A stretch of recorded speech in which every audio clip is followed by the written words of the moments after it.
Hello, I'm Cynthia Johnson. And I'm Rat Power. And on this episode of Bestseller TV, we are here with Rich Moran, who is a 10-time author, also a radio host on KCBS in San Francisco, host of In the Workplace. And although we have 10 books to choose from, we are actually here to talk about one today. His new book, Never Say Whatever: How Small Decisions Make a Big Difference, is coming out this month, and he is here to tell us all about it. Rich, thank you so much for joining us. It's great to be here, Cynthia. Great to see you. Excellent to see you. Well, we have questions. I'm sure you do. But I'm here to cure you. I'm here to cure you from the plague of whatever. Well, I've got to ask, because it just begs the question, the title, what happened? Was there just one incident where you said, I've got to write this book now because somebody said whatever to you? What was the context for that? What prompted you to write it? Because I'm gonna give this to my two sons, because they need this book. Because whatever drives me absolutely crazy. It is that word that makes everybody crazy, and including me. So it's funny because I ask people in surveys, do you know someone who says whatever? And 100% of people say, yes, I do. And I hate that word. And then I ask people, do you say whatever? And lots of times they say, no, I don't, but they sort of do. But the trigger was, I was, as a consultant, I was dealing with a top-notch CEO, and he had to make a big decision, and we laid out the options, and his response to the options was whatever. And which was really him saying, you make the decision for me, Mr. Consultant, and I'll blame you later, which he did. And I thought, this is just an evil word. We need to examine this. And as I got into it, I realized it's everywhere. Everybody's saying it, and it means bad things. It means when you say the word whatever, two things happen. Either you're conveying the notion that you're a slacker, that you're a stoner, or you don't care. But worse, you're not making a decision. And, all decisions matter. Those little ones matter. So that's what started it all, Rhett. And I've learned that I've hit a raw nerve as I've been interviewed by others and by you. You say, I want to cure my family of what the one comment I love, and I get it often, is I'm buying this from my boss, and I'm leaving it in their mailbox at night or something. Secretly, right? Yeah. No, you definitely struck a nerve. Never Say Whatever is a book that I would just pick up in the store just to gift it out for that very reason of it hits you in your gut where things are going to go wrong. But it's totally on you, apparently. To your point with the CEO, it's all in your house now. Yeah, well, it has hit a nerve, and I'm happy about that, because there's hundreds of books written about decision making, and my book is sort of in the white space of all of that, where it's about the little decisions. It's I can do pivot tables and spreadsheets and flux capacitors and all kinds of things about how to make decisions, but I'm talking about the little ones. And I like to tell the story. It's a good metaphor. According to researchers at Cornell, we make 35,000 decisions per day. Wow. Yeah. And they said there's over 300 decisions. This is the one I love, that you make at lunch. When you go out to a colleague at lunch, you make 300 decisions. And it's where to go, where to sit, lettuce, tomatoes, mayonnaise, whole wheat, rye, turkey, Swiss. And every time you say the word whatever to any of those little decisions, you're likely to get the sandwich that you don't want. So it's just a good metaphor for those little decisions can pile up and hurt your career, hurt your relationships, hurt your life. So I'm trying to bring that to everybody's attention, that little decisions matter. Yeah, Yeah, yeah. Sorry, no, go ahead, just Cynthia. triggering me over here. By the end of a work day, I go out to dinner with my husband, and I'm like, "I'll have whatever you have." And he gets so mad. But it's true. How do you avoid it? Is it is it an awareness thing? Part of it. I did a lot of interviews for the book and for some leaders, and leaders typically don't say whatever. But what came out of it was the notion that decisions follow intentions. And if your intent is clear, then your decision-making process is much easier. So at a most basic level, if you intend to lose weight, you make decisions like you're on a diet. If you intend to stay married, you make decisions like you are married. If and it goes, so I'm making it as simple as I can, but clarifying your intentions can be difficult on a daily basis. So, if your intention today is to get a raise, then you work a little harder. Or if your intention today is to get into shape, then you make decisions about exercising. So if you know your intent, decision making is easier. And I make it very simple, but intentions are hard. It's hard to clarify those. Mm-hmm. And you make decisions every day along those lines. Yeah. Right? Yeah. So one of the guys I interviewed for the book, it's an unusual combination. He's a Kansas lawyer, but he's also an Episcopal priest. He's a very successful attorney. He's also a priest. And he said, when people think about visions and missions, they think about IBM or big conglomerates, and it's not necessarily that. So he has a mission that he wants to help people. That's basically his intention. So he makes decisions every day about that, and it made sense to me. So I put it in the book. It was a fun interview about a lawyer priest who has clear intentions. So how do we get into this trap of, and I see where whatever leads. I understand that sort of that thought process of where that leads to. How do we get out of that cycle? Because I think that's easier said than done. I mean, how do we get out of that cycle of that, where when we say whatever and we actually stop caring, we actually stop, and we give up and we sort of relinquish control to whatever, right? Yeah. How do we get out of that cycle? Because that seems like a cycle to me. It sort of is. People talk. Some people say, "Well, I use the word all the time because I'm so tired of making decisions. I have decision fatigue," and part of that is because my hypothesis is that you get decision fatigue because you didn't make the decision when you could have. So I use the example: you wake up in the morning, you have 200 emails or more. I don't know, pick a number, and some of them are easy to decide about. The easy ones are delete, delete, delete, delete, and then there's 10 or 20 that you don't make a decision about. You put those over on the side because you'll wait to make those decisions. And then Friday comes around and you've got 100 of those in your box. And had you made the decision in the first place, it wouldn't have piled up like that. But I think COVID has made us a little lazy about making decisions. Like, should I get dressed up for the Zoom meeting? Probably not.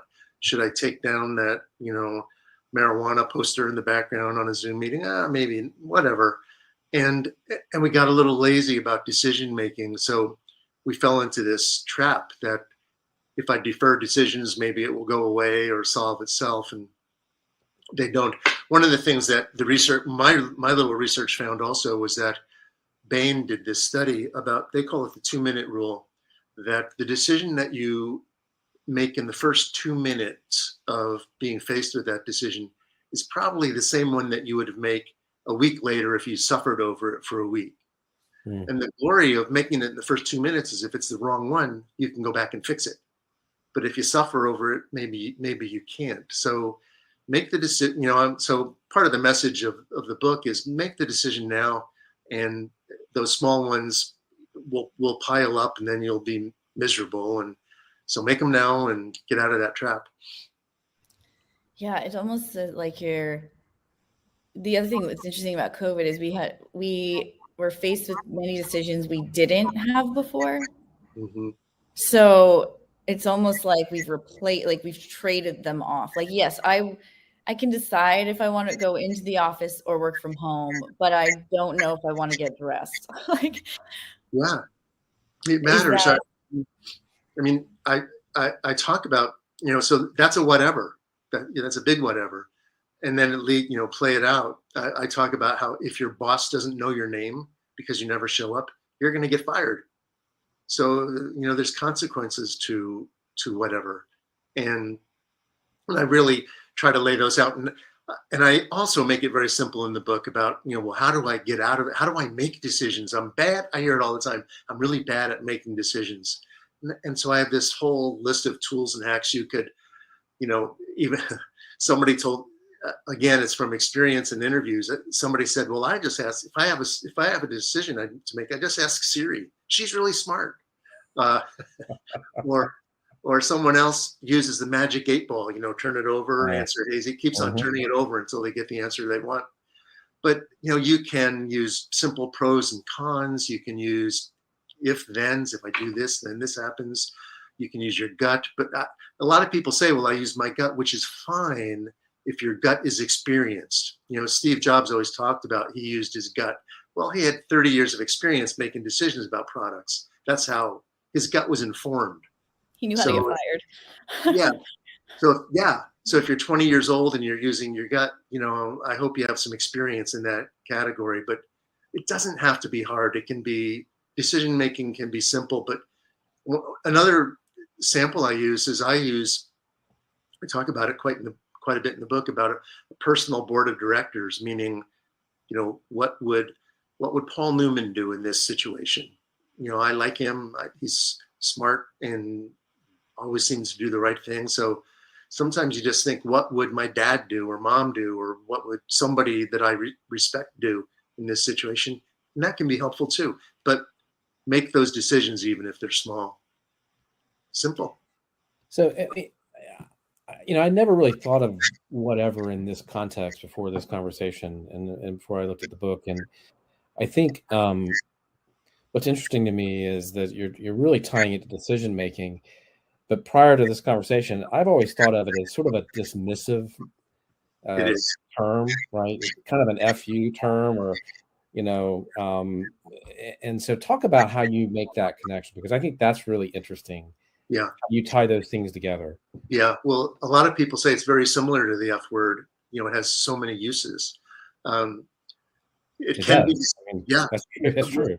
Yeah, it can be dismissive, like whatever, I don't care, so whatever, I'm dismissing you. And in fact, it really came into light. Alicia Silverstone is the culprit who really made this happen. Remember in Clueless, she would do and she was sending out the message that, you're not worthy, and I'm dismissing you because of that. But it can also be passive aggressive. I mean, it can be, it can be whatever, I don't like you, and I'm just going to whatever, so in fact, in the book, as I talked to people, all these different definitions came out. There were over 20 definitions that I discovered. Everything from, since I discovered it, everybody uses it. I interviewed an entrepreneur who's all over Africa. He said, in Africa, it is just a sign of helplessness. Nothing I decide is going to change any situation. I'm helpless, so whatever. And that might be the worst definition of all. I'm helpless, so whatever. That's sad, actually. It is. It is the only good definition I've discovered. And this might be how you use it, Cynthia. It's, I love you, and I'll take I'll do whatever it takes to win your affections. That's a good definition. But other than that, all the others are in the category of, it's going to hurt you. What's interesting is that using that example is it's so open to interpretation too, because I think my husband hears it as, he's gonna have to decide, and then I'm gonna be upset about whatever he chooses. Yeah. But Yes. I'm meaning it as, I know you care more about this than I do, so just decide and I'll eat whatever you want. Yeah. Yeah. My favorite restaurant in San Francisco is the House of Prime Rib, because they've taken decision making out of your. I mean, you don't go there to get fish. Your only decision is, medium rare or rare, and retailers know this. Restaurants know it. I mean, taking decisions out of people's hands helps people buy, because it makes it easier. Yeah, to your point, right? I mean, why did going back to Steve Jobs? Why did he have three colors? He didn't have 15 colors of the iPhone, right? Yeah. You have limited, choice, and sales skyrocket, right? Yeah, and so in fact, when we limit choices, and lots of times there's, I hear people, they are burdened by, oh, I have so many choices. You don't.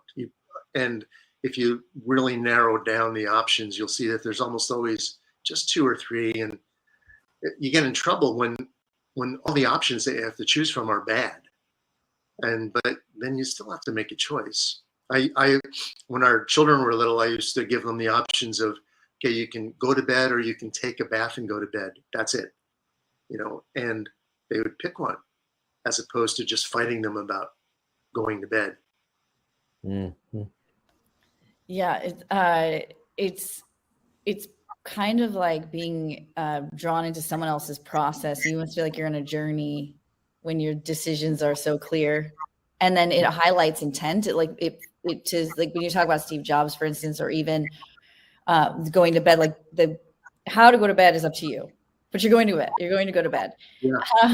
How we get to this massive company is up to everyone around me. I'm this simple person, but we have to get there. Is that kind of the little bit? But I think companies and their culture can set a whatever tone or a not whatever tone. My favorite interview, one of them anyway, was I interviewed Mike Huerta, who was the chief of the Federal Aviation Administration in Washington. He had 156,000 air traffic controllers reporting to him. So when I was talking to him about the word whatever, he said, it never even occurred to me, because can you imagine in the FAA, if you're talking to an air traffic controller and runway left or runway, whatever. No, that is not part of their world. He said, and then he said, they make it really simple. Clear choices are important. And he said they have one measure at the FAA, and that is that the same number of planes land that took off on any given day.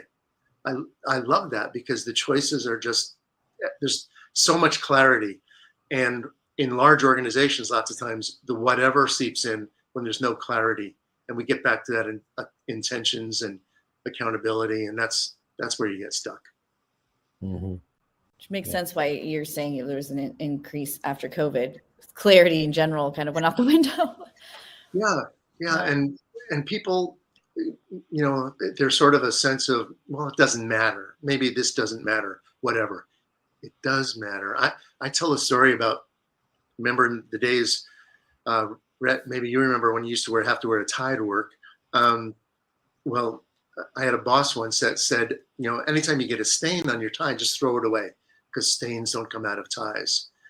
Ties are expensive. So he'd look at one day I wore a tie that had a stain on it, and he cut it off with a pair of scissors. I'm not going to wear that tie again, because when it was time to get dressed, I said, nobody will notice. Nobody will notice if there's a stain on the tie. He was telling me they notice. And I use that story just as a metaphor that people think, they won't notice. They do notice. And so that's a anti-whatever movement also. People notice.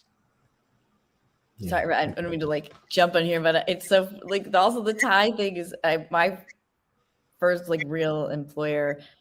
He said, don't wear ties. Ties are for accountants and lawyers. But the tie is a symbolism. The intent, to your point, was to not be seen as an accountant or a lawyer. And then in your situation was to not be seen as someone who didn't care. And right. Yeah. But it didn't matter. These things don't matter. But, and I talk about like things like getting prepared for a performance review, whatever, I'll slack through it. No, it's not whatever. Or showing up, or all those, developing relationships with your colleagues, even if it's on Zoom, it all matters. And those are all little decisions that can easily be addressed with a whatever. And who wants to be known as the whatever dude or the whatever woman? You know what I'm taking from this, Rich, is that you can really say this. You can really say whatever without even really saying it. I mean, you don't even have to say it. It's an attitude. It's a way of thinking. And so this is a mental model that you really have to break. Yeah, it will, and it can be a shrug of the shoulders. It can be a rolling of the eyes. It can be the middle finger. It can be demonstrated in lots of different ways. A lot of people that I talk to think, well, it's the purview of teenage girls. It's not. It's everyone. So don't put teenage women in that bucket. It's an attitude that everyone can have, and it's demonstrated in a lot of different ways. And it's not only at work; it's at home. It can be, throwing garbage out the window, whatever. Somebody will pick it up. I mean, it can be lots of different. It can be It's both behavior and an attitude that is really not helpful for anybody. It can be politics. When it comes to who to vote for, whatever. They're both bad. No, they might be bad, but you still have to make a choice. You talk about accountability is the cure. What does that mean? And how does accountability fit in here? Yeah, well, we're all accountable. I talk about being accountable to something, because we're all in something. So it could be, we're at a big employer. It could be a small employer. It could be, you're the captain of a bowling team, or you're accountable to your family, or at the most basic level, you're accountable to yourself. You're responsible for your own success or happiness or lack thereof. So, when I talk about accountability, it means you're accountable for your own decisions and your own actions. And when you don't make a decision, you're just sloughing off that accountability, and it matters. It's the same thing. It's sort of the numerator. If the numerator is being intentional, the denominator is being accountable. And people, again, post-COVID, a lot of people think they're not accountable for their actions, but they are. They're accountable for showing up and accountable for doing a good job and being a good husband or wife or partner or whatever it might be. I mean, and sorry to jump in on your question, Cynthia, but I think, this is where this is, you feel somewhat hopeless about this in a lot of ways, because if you think about where we are as a society, how we talk to each other, how we interact with one another, we're struggling as a society with that. And this notion that accountability, you have to be accountable, I think is missing. But I don't know how you get people to see and take responsibility, take accountability for what they did or didn't do. And it's such an issue. It's such a societal issue. Mm-hmm. And maybe this is the root of it. Maybe there are other things that the root causes, and I don't really have a question. That's more of a statement, more of a frustration really than anything. Mm-hmm. Yeah, I think we're all feeling that frustration, and it's, people. The book is not about. I'm not trying to cure apathy. I mean, that's probably a byproduct. I just have just a small notion of, if you stop saying whatever, that things might get better. When you drive, how many of us, you drive by the no dumping sign on the side of the road, and in front of the no dumping sign, there's a couch and a refrigerator and tires.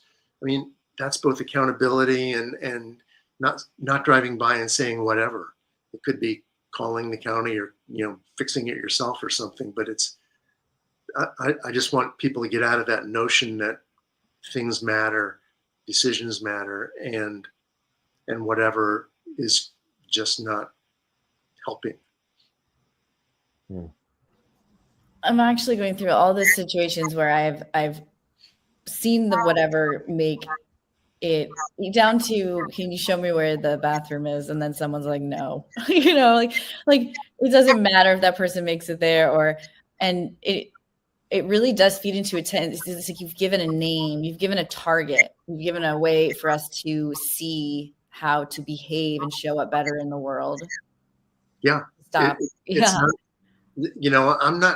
I'm not trying to solve world hunger. I'm just trying to get people to stop saying whatever, and whether they utter it or think about it in small ways, that's my mission. It's a small one, and I've learned that there's all kinds of sophisticated modeling and artificial intelligence paths to make decisions. And I'm not trying to get people to do that. I'm just trying to get them to stop saying that word. And one way that I've learned is some of the leaders talk about this.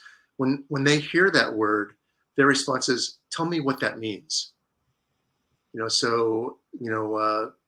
you're faced with a decision and a leader will say, well, and somebody says, whatever, and they stop in their tracks and say, tell me what that means. And it really puts people on their heels and says, oh, well, I guess it means I should have made a decision, or I should have done something. And it's a good technique to cure whatever. Tell me what that means. It seems like a good way to moderate yourself as well, right? Yeah. If I just said that, if I just shrug my shoulders, time out, Rhett. Why did you do that? Yeah.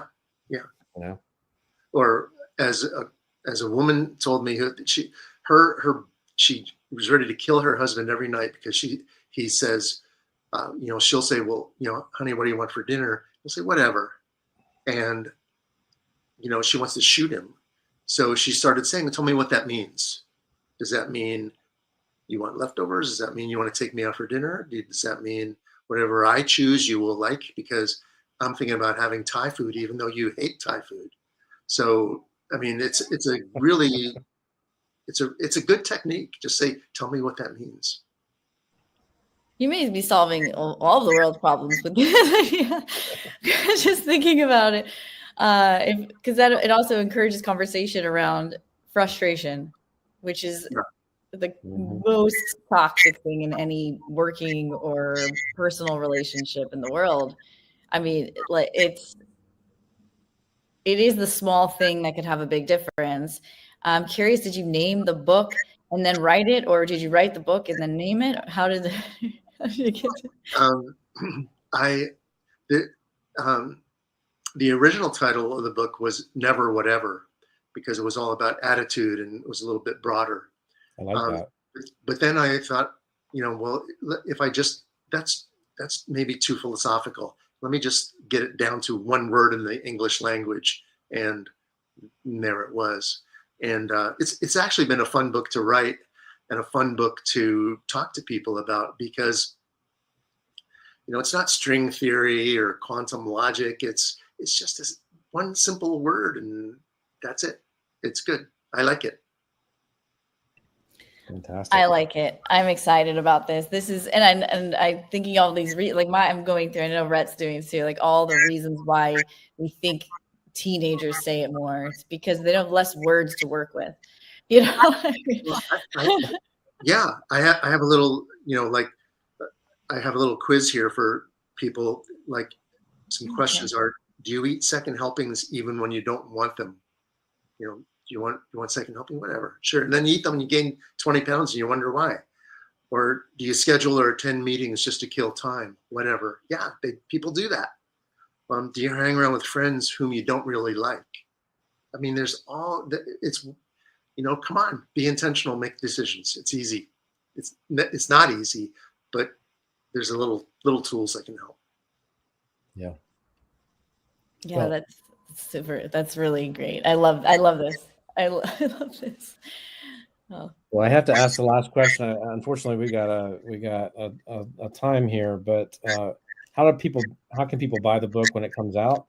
Is there a website? All that kind of good information. Yeah, it's out now. You can get it on Amazon or wherever you buy your books. And I have a website, richardmoran.com, that I look at.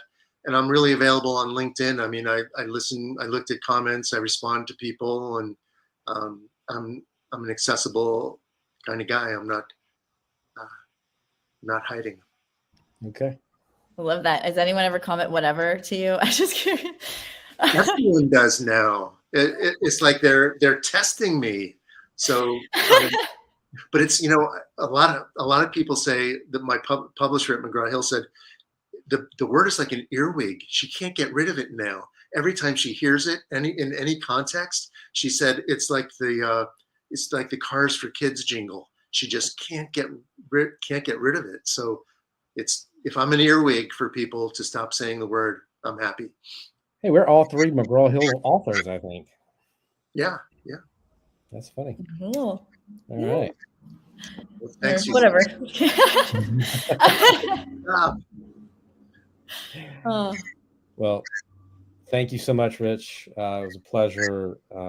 And we'll be back next week with another episode. Absolutely. Thanks so much. Great. Thanks.